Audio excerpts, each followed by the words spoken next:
안녕하십니까. 행복이 먼저다. 오늘은 용서할 수 없는 사람에게 겁먹는 것은 바보짓입니다. 라는 제목으로 몇 말씀 같이 나누도록 하겠습니다.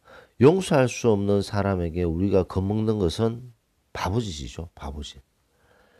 그 당신을 괴롭히고 상처 주는 사람, 그 괴물을 만든 사람은 바로 당신입니다. 라는 제목으로 제가 동영상을 올린 적이 있습니다. 당신을 괴롭히고 상처 주는 사람, 그리고 그 상처와 괴롭힘이 점점 심해져서 괴물이 됐어요. 괴물.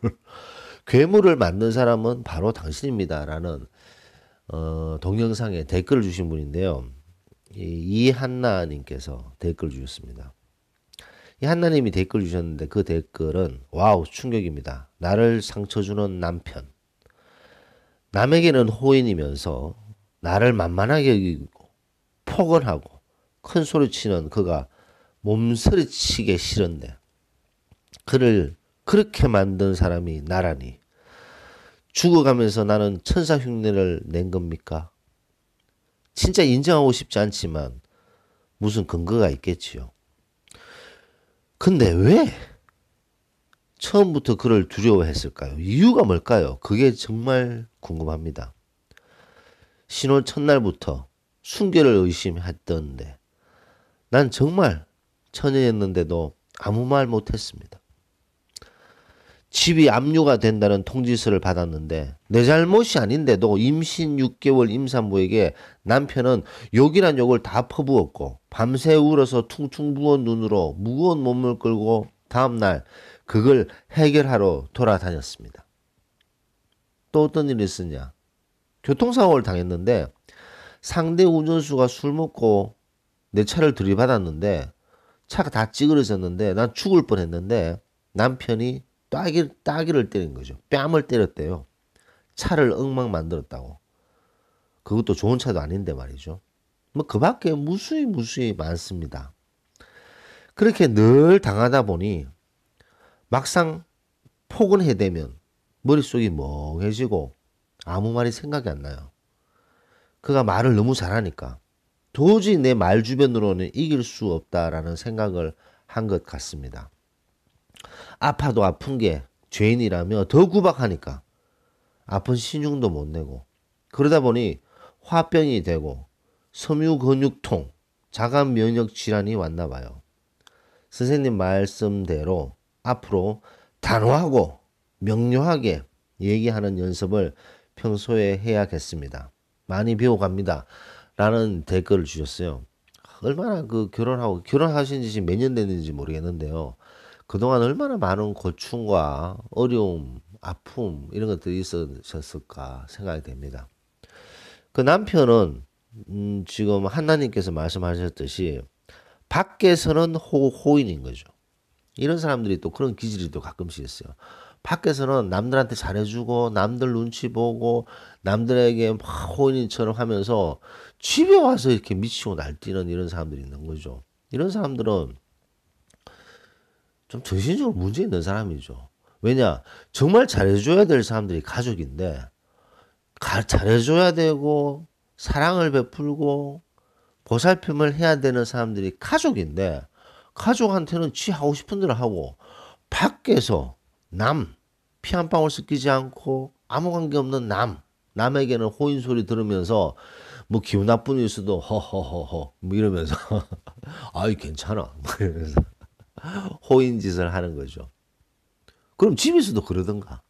집에서는 너무나도 폭언과 폭행을 하고 밖에서 호인인 이런 사람들은 거의 뭐 쓰레기 수준이라고 보면 됩니다. 거의 쓰레기죠. 반대로 하니까.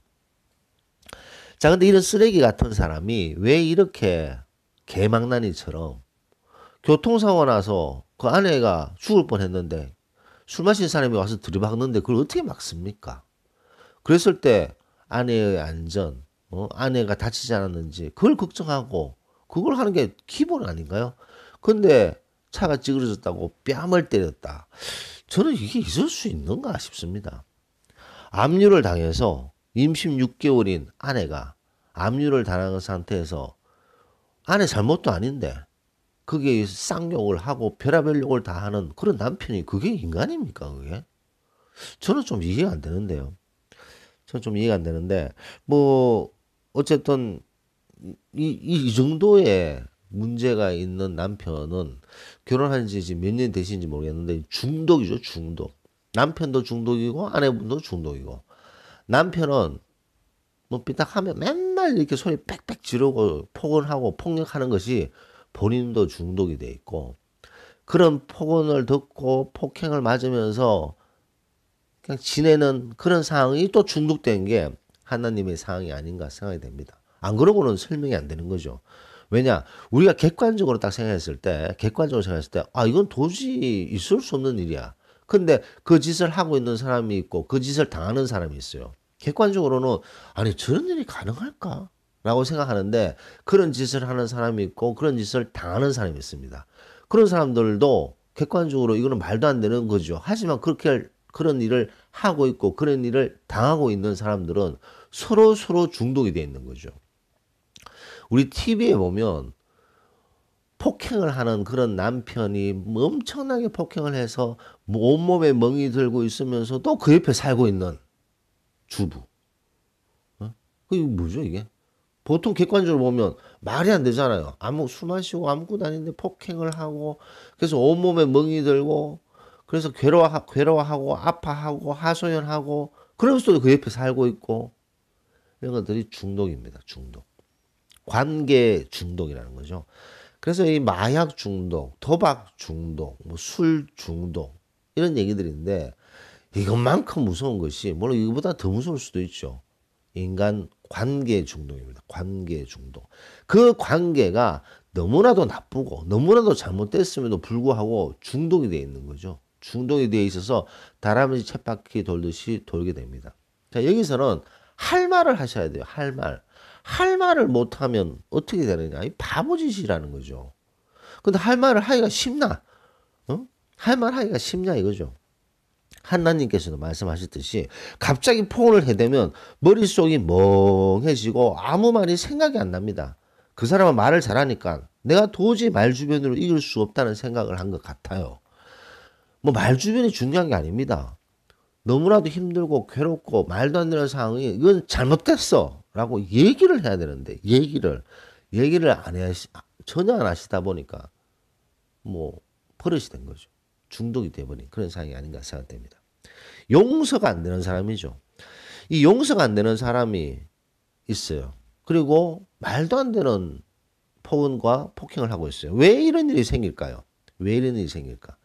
제가 항상 말씀드리듯이 이런 괴물이 만들어져 있는 그런 배경에는 이런 말도 안 되는 행동을 하고 용서를 받을 수 없는 이런 행동을 했을 때 우리가 얘기를 안 하잖아요.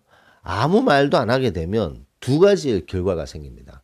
이런 괴물이 점점 될 수 있는 그런 원인 중에 하나가 우리가 아무 말도 안 했기 때문인데 우리가 아무 말도 안 했을 때 생길 수 있는 일이 두 가지가 있다는 거죠. 그 두 가지 중에 첫 번째가 무엇이냐? 그런 말도 안 되는 만행을 저지르는 사람의 행동을 정당화시켜줘요. 이게 말이 됩니까? 예? 그런 폭언과 폭력을 하는데 그 행동이 정당화되는 거야. 그 폭언을 하고 폭행한 사람이 그래 내가 맞네 이렇게 되는 거예요. 왜냐? 그 상대방이 아무 말도 안 했기 때문에. 그러니까 그럼 아무 말도 안 하게 되면 그런 만행을 정당화시키고 두 번째 그런 만행의 강도를 점점 높이는 실수를 하는 겁니다. 아무 말도 안 하면 그런 만행을 정당화시키고 그런 만행의 강도를 점점 높이는 그래서 결론은 어떻게 되죠? 그런 만행을 정당화시키고 그런 만행의 강도를 점점 높이게 되면 괴물을 만드는 거예요. 괴물. 이 괴물이 만들어져 있는 사람과 그런 사람에 의한 만행을 하고 만행을 당하는 이 사람들 모두 다 오랜 중독이 되어 있는 관계에 중독이 되어 있는 상황이죠. 자, 그렇다면 왜 아무 말도 못하냐? 이게 우리나라의 어떤 그 좀 잘못된 그런 교육의 문제가 아닌가 생각됩니다. 한쪽 밤을 맞으면 한쪽 밤을 내놔라. 참는 게 이기는 거다. 다 내 탓이다 생각해라. 이거 완전히 뭐 귀신 신하를 까먹는 소리죠. 요즘이 어떤 시대입니까? 누가 한쪽 밤을 먹고 한쪽 밤을 내밉니까? 참는 게 이기는 거. 그래서 만신창이 된 사람들이 얼마나 많습니까? 참는 거 이기는 게 아닙니다. 할 말 하고 살아야 됩니다. 다 내 탓이다고 생각해라. 그러다 보면 화병 걸리는 거죠. 그 화병 걸리면 누가 책임집니까? 본인이 인생이 뭐 100번 있습니까? 100번 있으면 뭐 화병도 한번 걸려보고, 만행에 한번 당해도 보고, 뭐 그럴 수도 있겠죠. 인생이 100번 있습니까? 10번 있습니까? 2번 있습니까? 한 번밖에 없는 본인 인생을 그렇게 질질 끌려다니면서 살 필요가 뭐가 있겠습니까? 다 내 탓이다 생각해라. 참는 게 이기는 거다. 모난 돌이 정 맞는다. 참아라. 그냥 두들겨 맞더라도 한쪽 밤을 맞으면 한쪽 밤을 내놔라. 이런 말에 본인이 생각해서 다 내 탓이다. 내가 내 탓이다 생각하고 다 내 탓이다 생각하면서 내가 참겠다. 그런 생각을 하게 되면 그 괴물의 만행을 정당화시키고 그런 괴물의 만행을 강도를 점점 높이는 엄청난 실수를 한다는 것을 우리가 생각해 볼 필요가 있습니다. 참는 게 이기는 거다. 다 내 탓이라고 생각해라. 이 뭐 해탈의 경지에 오르거나 종교적으로 엄청난 내공을 쌓는 사람도 할 수 있을까요? 엄청나게 큰 종교단체가 있어요. 그 종교단체에 TV에 계속 나와. 나는 이 직위를 아들한테 주고 싶어. 그랬더니 다른 사람들이 그 말이 되는 소리입니까? 아니 나는 아들한테 주고 싶어. 아니 그게 말이 되는 소리입니까? 고소하겠어. 소송하겠어. 뭐 그런 데 있잖아요. 뭐 그런 데 있고 이권이 개입됐을 때 이 해탈의 경지에 가야 될 사람들이 박터지게 몽둥이 들고 싸우는 모습 뭐 말이 됩니까? 그게? 자 그렇기 때문에 이렇게 막 고고한 척 하는 말 있잖아요. 참는 게 이기는 거야. 다 내 탓이라고 생각하세요. 이런 귀신 시나라 까먹는 소리에 현혹되었기 때문에 이런 괴물을 만들었다는 거죠. 이 한나님께서 근본이 착하신 분이다 보니까 내가 참지 뭐. 내 탓이라고 생각하고 내가 참으면 다 해결되는 거지. 그러다 보니까 이런 말도 안 되는 괴물을 만든 거죠. 교통사고가 났는데 그 아내가 죽을 뻔했는데 그 아내의 안전을 생각하지도 않고 뺨을 때리는 이런 인간이 어디 있습니까? 이런 쓰레기 같은 인간을 만든 사람은 누구냐? 아무 말도 못한 본인의 잘못도 인정을 하셔야 됩니다. 이제는 말씀을 하셔야 돼요. 하지 마. 싫어. 듣기 싫어. 이건 잘못된 거야. 얘기를 하셔야 됩니다. 그 얘기를 하지 않으면요. NO라고 얘기를 하지 않으면 점점 더 강도가 세지고 지금 너무나도 힘들고 섬유 근육통 때문에 자가 면역 질환이 있다고 하셨는데 이렇게 정신적으로 너무나도 스트레스 받고 화병이 생기면요.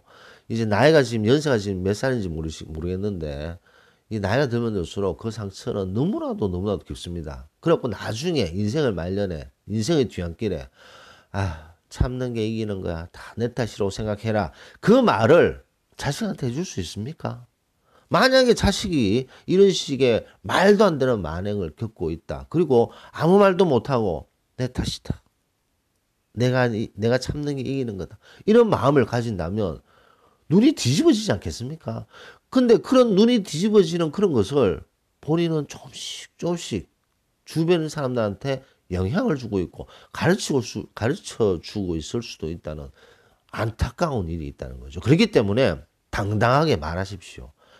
당당하게 말해서 네가 지금 하고 있는 것은 만행이다. 그런 만행을 스탑시키기 위해서는 NO! 그만! 이런 말을 꼭 하셔야 된다는 것을 말씀드리면서 녹음을 마치도록 하겠습니다. 감사합니다.